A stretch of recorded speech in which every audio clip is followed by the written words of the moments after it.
Mənzillərdə müasir şitlərin yığılışında avtomat və relələrdən istifadə olunur. Qaçaq cəryan relələrindən və paket avtomatlardan qısa qapanmaya, artıq yüklənməyə nəzarət avtomatları və bir də dif avtomat. Yəni diferensial üstəgəl avtomat. Bəzən də qısaldılmış formada dif deyirlər, amma əslində bu dif deyil. Yəni həm diferensial, həm də avtomat. İkisi bir korpusda yerləşdirilmiş qurğudur, cihazdır. Paket avtomat və diferensial birlikdə 4 yer aparır, 4 modul yer aparır, amma tək diferensial qoyanda 2 modul. Yəni girişdə 2 modul əlavə yer qabağa düşmüş olursan. İndi isə bunların cüt və tək qoyulmasındakı xəta payına baxaq. Bildiyimiz kimi bu paket avtomatda şəbəkədən gələn 0 faza 220 daxil olur, 0 faza 220 də çıxır.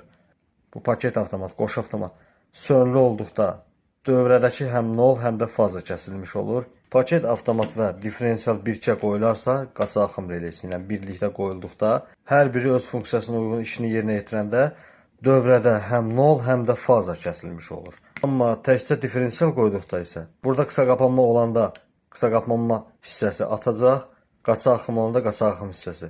Hər iki funksiyasını yerinə yetirdikdə, işlədikdə, sönülü olduqda 0 yenə də şəbəkədən gələn 0 öz yolunu davam elətdirəcək, sadəcə faza kəsiləcək.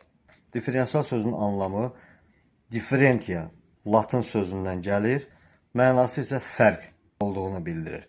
Bu qaçaq axım relələri, diferensial relələr, bu qurğunun işləmə prinsipi Kirxovun cərəyanlar qanunu prinsipinə əsaslanır. Düyün nöqtələrinə daxil olan cəryanların cəmi çıxan cəryanların cəminə bərabər olmalıdır. Yəni, faza ilə gedən cəryanla 0 xətti ilə qayıdan cəryanın fərqini, diferensialını müqayisə edən bir qurğudur. Yəni, bu diferensiala şəbəkədən gələn 0 və faza daxil olur, 0 və faza çıxır.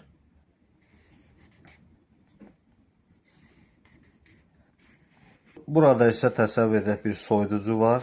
Bu soyuducu bir işlədicidir. Cihaz qoşulduqda, işə düşdükdə cərəyan fazadan yükə daxil olur. Yükdən keçərək 0 xətti ilə mənbəyə, transformatorun 0 nöqtəsinə, neytral nöqtəsinə qayıdır. Buna bəzən də can qoruyucu relé deyirlər. Qaçaq cəryan reləsi, can qoruyucu relé. Bunun isə səbəbi var.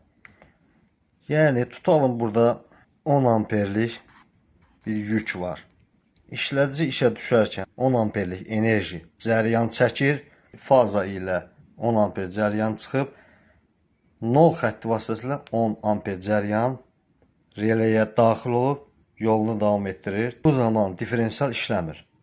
Yəni, işə düşmür. Hər şey normaldır. Yəni ki, cəryan şiddəti diferensial bərabərdir. 10 amper çıxılsın, 10 amper bərabərdir 0. Bu zaman diferensial işləmir. Yəni, hər şey normaldır.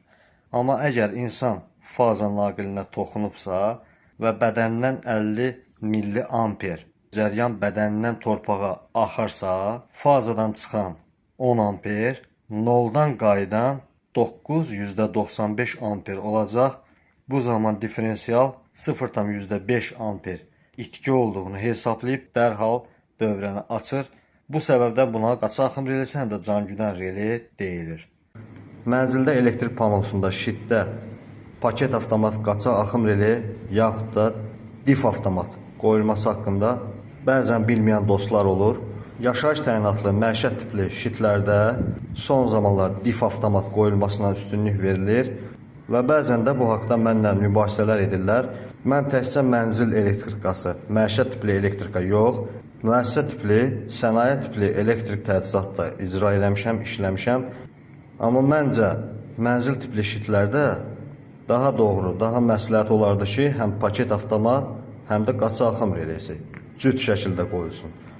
Çünki qısa qapanma və artıq yüklənmə o anında paket avtomat sönülü olduqda şəbəkədən gələn 0 və faza, potensial və neytral hər ikisi kəsilmiş olur. Yəni, əlaqə kəsilir, dövrəmizə, sistemə, mənzilə, heç yerə 0, nə də faza, heç biri yolunu davam elətdirə bilmir. Amma təkcə diferensial dif avtomat qoyduqda isə bu halda dövrədə hər hansı bir qısa qapanma ya artıq yüklənmə olarsa, dif avtomatın avtomat hissəsi öz funksiyasını yerinə yetirir. Lakin bu halda sadəcə faza kəsilmiş olur. Yəni şəbəkədən gələn faza kəsilir, amma nol öz yolunu sərbəst davam etdirir. Bu hal isə mənzil tipində şitdə paket avtomat və qaçaq cəryan qoruma relesinin bir yerdə qoyulmasının avantajının daha çox olduğunu sübut edir. Amma tək diferensial dif avtomat qoyulduğunun xəta payını ortaya çıxarır. Əslində isə bu dif avtomatlar daha çox müəssisə tipli obyektlərdə qoyulur. Yəni hər hansısa bir klinika, market, restoran, ofislər və s. obyektlərdə, əsasən server otaqlarında, operator otaqlarında elektron cihazların girişlərinə qoyulur. Qidalanma mənbəyindəki girişə qoyulur. Çünki həmən o server otaqlarında elektron cihazların, avadanlıqların girişində UPS və yaxud da ehtiyat qida blokları olur. Həmən o cihazların da özünün girişində həm nolu, həm də fazanı, dövrəni tamamilə kəsən qoruyucu qurğuları var. O baxımdan dif avtomatları daha çox müəssisə tipli şitlərdə qoyması daha uyğundur.